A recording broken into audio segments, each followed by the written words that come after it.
ये audio book इस मौलिक सच्चाई पर केंद्रित है कि हमारा जीवन, हमारी हर सफलता, हर असफलता, खुशी और दुख, सब कुछ हमारी सोच पर निर्भर करता है। हमारा माइंडसेट, यानी सोचने का तरीका ही वो लेंस है जिसके थ्रू हम दुनिया को देखते हैं, और वो नींव है जिस पर हमारा भविष्य बनता है। मुख्य विचार: सफल और असफल लोगों के बीच का फर्क उनके पास मौजूद पैसे, संसाधनों या प्रतिभा से नहीं, बल्कि उनके माइंडसेट से होता है। दो प्रकार के माइंडसेट। एक, फिक्स्ड माइंडसेट, यानी स्थिर सोच। ऐसे लोग मानते हैं कि उनकी काबिलियत और क्षमताएं जन्मजात और स्थिर हैं। वे चुनौतियों से डरते हैं, असफलता से बचते हैं और आलोचना को नकारात्मक रूप में लेते हैं। दो, ग्रोथ माइंडसेट, यानी विकास की सोच। ऐसे लोग मानते हैं कि अभ्यास और सीखने के थ्रू वे किसी भी कौशल में सुधार कर सकते हैं। वे चुनौतियों को गले लगाते हैं, असफलता से सीखते हैं और लगातार खुद को बेहतर बनाने में विश्वास रखते हैं। रियल लाइफ उदाहरण: स्टीव जॉब्स जब उन्हें अपनी ही कंपनी से निकाल दिया गया, तो उन्होंने इसे एक विफलता के बजाय एक नई शुरुआत का अवसर समझा। इस ग्रोथ माइंडसेट ने ही उन्हें नेक्स्ट और पिक्सर जैसी कंपनियां बनाने और फिर एप्पल की शानदार वापसी करने का हौसला दिया। कर्नल सैंडर्स केएफसी 65 साल की उम्र में 1000 से अधिक बार अपनी रेसिपी के लिए रिजेक्ट होने के बाद भी उन्होंने हार नहीं मानी। उनका ग्रोथ माइंडसेट हर असफलता को एक सीख और आगे बढ़ने का मौका मानता था।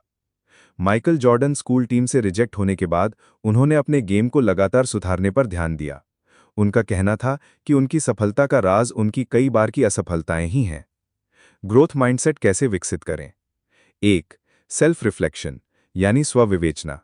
खुद से पूछें कि आप असफलता को कैसे देखते हैं, एक सीमा के रूप में या एक सीखने के अवसर के रूप में। दो, लर्निंग ओरिएंटेड गोल्स, यानी सीख आधारित लक्ष्य। नतीजे पर केंद्रित करने के बजाय सीखने पर ध्यान दें, जैसे कि टॉप स्कोर करना नहीं, बल्कि कॉन्सेप्ट को अच्छे से समझना। तीन, फीडबैक को स्वीकार करें। आलोचना को व्यक्तिगत हमला न समझें, इसे सुधार के लिए फीडबैक की तरह लें और उससे सीखें। चार, पॉजिटिव सेल्फ टॉक, यानी सकारात्मक आत्मवार्ता। मैं ये नहीं कर सकता की जगह मैं अभी नहीं कर सकता लेकिन सीख सकता हूं कहना शुरू करें। पाँच, चुनौतियों को गले लगाएं। हर मुश्किल को एक नया कौशल सीखने का मौका समझें। 6, रेजिलियंस और परसिस्टेंस, यानी लचीलापन और दृढ़ता। गिरकर हमेशा दोबारा उठें।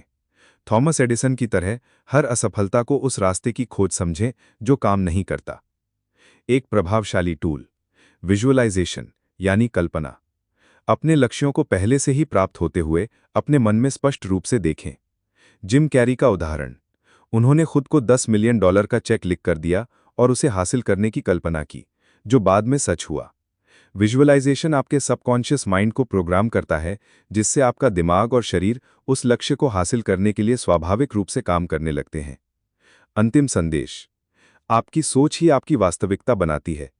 एक सही माइंडसेट आपके करियर, वित्त, रिश्तों और व्यक्तिगत विकास, हर क्षेत्र में चमत्कारिक बदलाव ला सकता है। अपनी सीमित सोच, यानी लिमिटिंग बिलीफ्स को पहचानें और उसे बदलें। हर मुश्किल को एक अवसर की तरह देखना सीखें। याद रखें, सोच बदलिए, जिंदगी खुद ब खुद बदल जाएगी। अपने सपनों को सच करने की शुरुआत आज ही अपनी सोच को बदलने से करें।